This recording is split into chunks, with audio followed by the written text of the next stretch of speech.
হুজুর খুব শীঘ্রই এখানে চলে আসবে।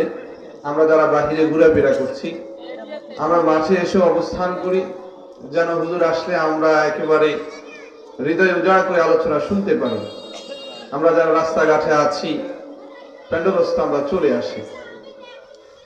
আলহামদুলিল্লাহ আলহামদুলিল্লাহ ওয়াহদাহু ওয়াসসালাতু ওয়াসসালামু আলা মান লা নাবিয়্যা বা'দাহু أما بعد فأعوذ بالله من الشيطان الرجيم بسم الله الرحمن الرحيم وخلقناكم أزواجا وقال تعالى في شان حبيبه إن الله وملائكته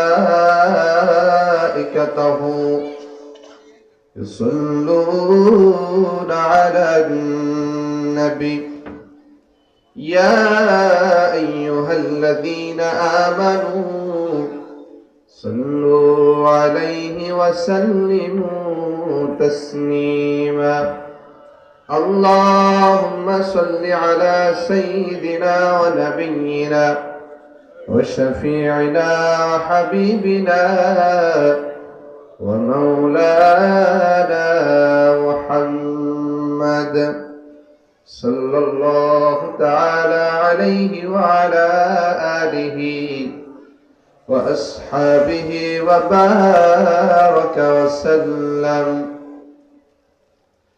আলহামদুলিল্লাহ।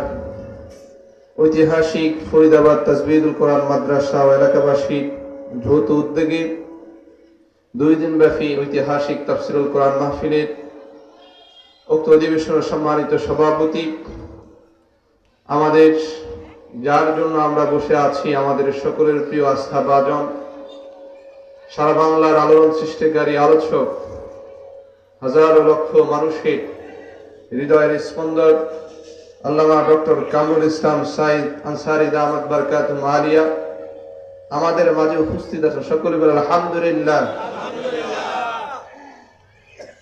আসলে সময় খুবই সংক্ষিপ্ত। এই সংক্ষিপ্ত সময় আমাদেরকে কিছু কথা শুনতে হবে। আমরা আবারও বলছি, যারা বাজার ঘাটে রয়েছেন, আমরা ইনশাআল্লাহ নামাজ পড়ব।